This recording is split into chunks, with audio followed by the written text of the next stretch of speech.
Hey YouTube, Kevin Cleary with another video for you. Today I have a great blade.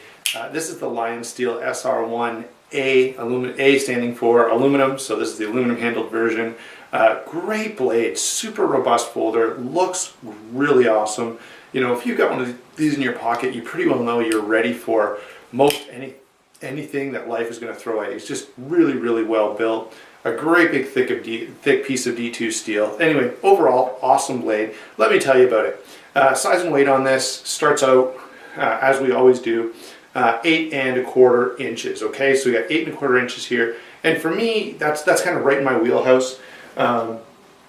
Quick size comparison. Here is another really popular blade. This is the Benchmade McHenry & Williams, also in D2, which is kind of why I bought it, why I brought it to show in this video. So you can see this is a really common knife, so if you've got one, you kind of know what you're dealing with in terms of the Lionsteel. Maybe a more common knife than that is the Flash 2 from SOG, and you can see they're very close in size. Obviously the SOG is much thinner. The Lionsteel is a rather thick blade, and that'll bring me to the size, specifically, you know, more specific measurements. This blade is 3 5/8 inches. Sorry about that, 3 5/8 inches. The handle is 4 5/8 inches. And in the closed position, it's just under 2 inches. It's a pretty thick blade. Kind of reminds me of a Spyderco in that sense, where with the Spyderco, a lot of Spydercos, you've got quite a bit of material here, although the aluminum handle and the overall shape of it, because is quite thin, and so it carries really nicely.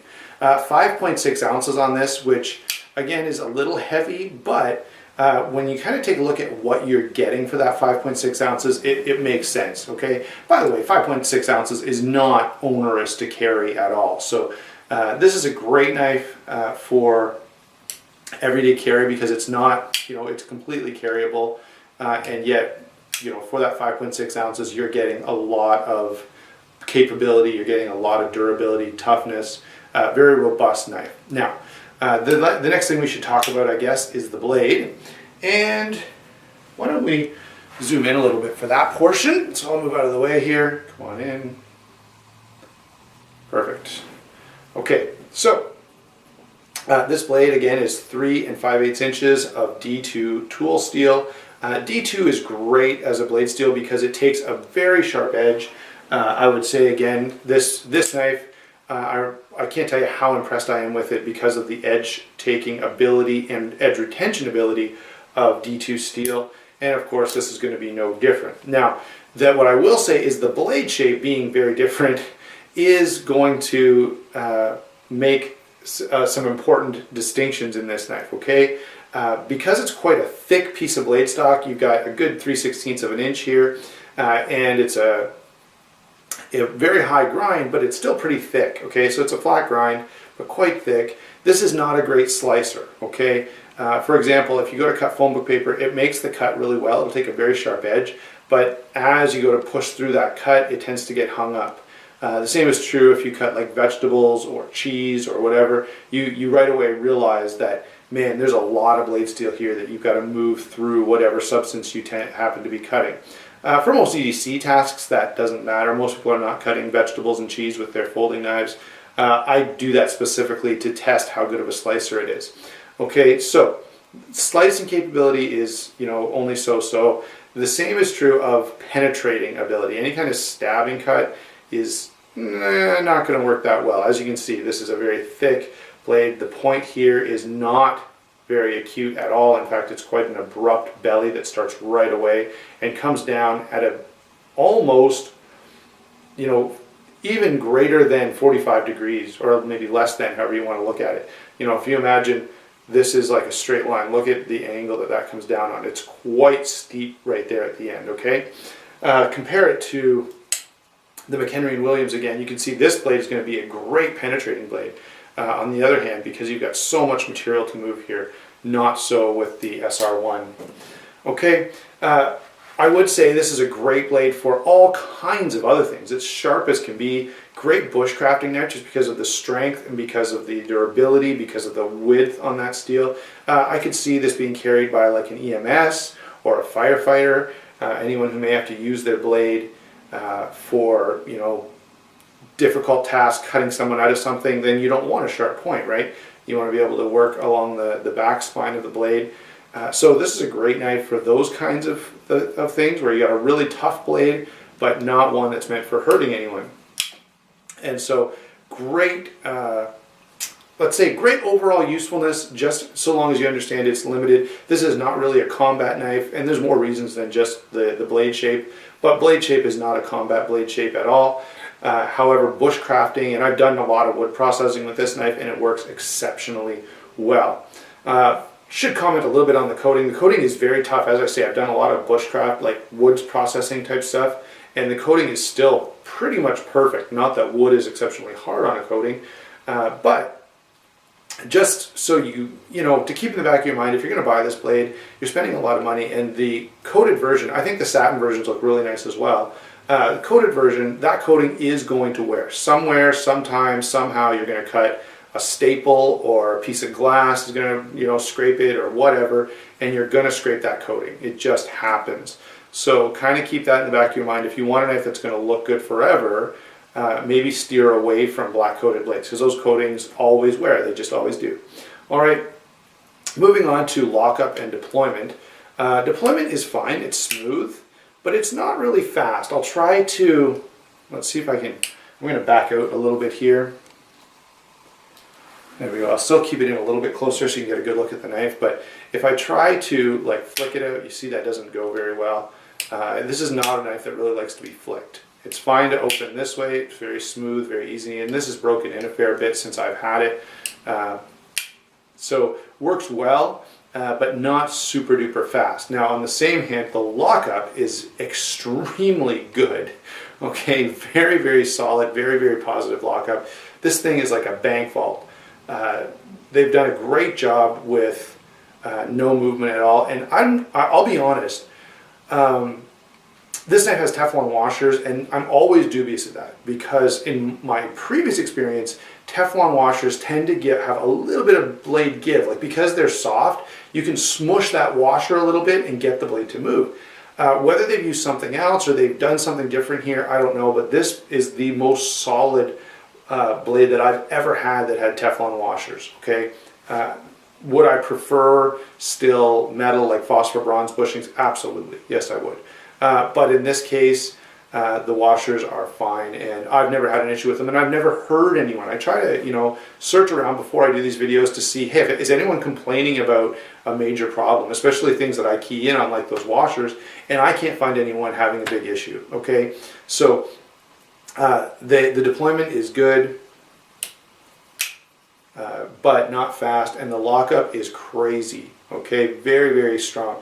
Now that's a good thing and a bad thing. I will say, if you're the kind of guy that's going to sit around and open your knife and close it a million times, this lock is very, very strong. So it does take quite a push to disengage the lock, and you can get, you know, your fingers can get tired and sore from actuating this knife repeatedly. Okay, so that's important to notice. The lockup, I mean, it's good from a sense, hey, I want a strong lock, but it's a little bit negative if you're going to plan to play with it all the time. Aluminum tends to be that way more so than, you know, if you're used to titanium frame locks, aluminum seems to be, in my experience, a little stiffer, a little tougher to actuate.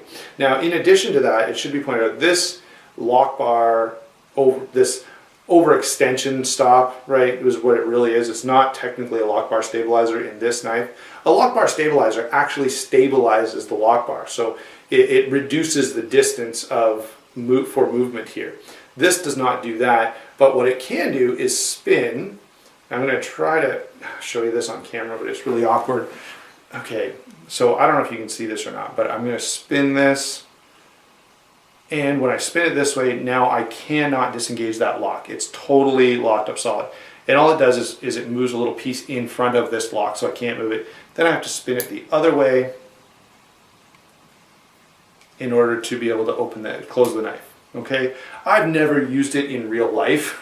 That right there is, you know, all I've ever done with it. I've only used it to show people, or to kind of say, hey, this is kind of an interesting feature, but I've never actually opened it up and locked it and then cut something. I always just open it and cut whatever I'm going to cut. And so it's kind of a neat feature. It looks really pretty. By the way, you got to say, hey, the silver hardware on this green anodized aluminum looks really sharp. But I wouldn't suggest that it's overly practical, that particular locking mechanism. Let's talk about This the handle. handle. Is really cool because it is milled out of one solid piece of aluminum. If you notice here, I'll move to the side just a little. Notice here there's no line or anything. This is all one solid piece, which is one of the things that makes this knife so strong. Also makes it really cool, right? Like that's a pretty neat feature. Now, in terms of ergonomics, it's fairly good. It's certainly big enough that I can get a full grip on it, which for me is important. I find myself sort of moving away from knives. If I find I can't get a good grip on it, that knife will stay in the drawer or on the shelf, and often eventually I'll just get rid of it. But I can get a full grip on this, no problem. It is a little sharp. These edges at the bottom, if you're really, really squeezing hard and for a prolonged period of time, they can be a little bit sharp. Now, as I said, I've done a bunch of work with this knife, and I haven't found it to be a big problem. But I could see how some people would definitely find it an issue, okay? The other thing that I need to point out about this knife is I've mentioned that the deployment is not fast. It does take a little bit of effort, as well as to disengage the lock. Now, those two things are no big deal, but there's not great traction on this handle. So what happens is, as you're trying to open the blade, you've got to keep a hold on this handle. And under normal circumstances, it's fine. But a few times I've gone to use this knife when the air is really dry and therefore your hands are really dry, like one of those days where you're not able to turn the pages of a book, and it's hard to get a grip on the knife. Now today, it's fairly nice out and there's a bit of moisture in the air, so your grip has that natural stickiness to it, and it works just fine. But on a really dry day, or maybe if you're wearing, let's say, wool gloves, this is quite slick, okay? And that can be a little bit of an issue. At least for me, it has been a little bit of a challenge from time to time because when you go to deploy the knife, there's nothing on the sides of the handle to grip against. And I heard one guy say he always uses the pocket clip as sort of a traction point. Now, that tells you something. If you need to use the pocket clip as a traction point, that could be a problem. Okay. Now, the thumb ramp is good. The jimping is actually very good. There is a deep enough choil here that I find I can get a good grip on the knife once it's open, okay? Now, in a combat situation, in a, maybe there's animal blood or mud or rain or something like that, if you start adding other factors, that slickness could become a bit more of an issue, okay? I have not had a major problem with it, and I don't want to dissuade you in any way. And there is some grip. There's a texture here. You can see that very nicely milled texturing, but it's pretty slick. Now, the handle is very comfortable. It doesn't have any major hot spots. As I've said, the lock will wear your fingers out and you'll get some soreness if you flick it open and closed millions and millions of times. But the overall, I find the ergonomics to be quite good. Okay, I wouldn't say this knife is uncomfortable, and certainly I wouldn't say, hey, you're not going to find it grippy. I would add one more thing. We're talking about the handle. I probably should have mentioned this in the blade. This is a nice big thick piece of steel, and it's radiused on top, which means if you want to put your thumb up here and do some more detailed cutting, it's very comfortable. It's actually really, really nicely done for that purpose. There are some holes here milled out for weight. Glass breaker is very small, and let's put it this way. I hope I never need to use it. I don't mind that it's there, but I really would be hesitant to use the glass breaker on this knife because I don't know that I could hold the knife just right to make sure that I only hit the glass breaker. You know, if you're going to put it there, I'd like to see it protrude just a teeny bit more. Not a lot, but just a little bit. And then there's the pocket clip. And the pocket clip on this is very good. It's reasonably deep carry. It's small, so it's not highly noticeable. And it's just a thin, strong piece of metal. Now, I like that. I'm trying to think of a pocket clip that is a poor example. I don't know. There are a few pocket clips, though, that are big, okay? And this one is, it's the right size and the right strength to do what it needs to do. And that's it, okay? And I really, really like that. I'm not a big fan of the overly large, I know, here's a perfect example, the Kershaw Blur. this giant pocket clip on a little knife. If they put a pocket clip like this on the blur, it would be great. Okay, so pocket clip is a big win. You do get a tool with the knife that you can take that glass breaker out and turn the pocket clip to the other side, so it can go right side tip up or left side tip up, but it's only tip up. There's no tip down variation. The pivot is a very nicely decorated pivot, but it's actually just a Torx bit, and that's the last thing I should say. All the screws in here are Torx screws, although I have heard guys say that this can be a bit of a bear when you take it apart to put back together, because the handle can't come apart. It's one solid piece of metal. So if you take stuff apart, you've got to slide the blade back in, keep the washers just where they need to be, slide it all in, and put you can see how that could be problematic, right? So there you go. Overall, this is a great knife. It's a great marriage of function and form. You know, it looks just beautiful. It's attractive. It's well designed. Plus, it's interesting. Not a lot of blades are one solid piece. That's a really cool feature. You know, you've got great blade steel. So overall, this is a really, really cool knife. With those limitations that I mentioned, I find myself carrying this a lot, and I really like it. Not only is there a great deal of pride of ownership, but a great deal of toughness, of durability, and of capability. So great knife, definitely on my list of most capable hard use folders in my collection.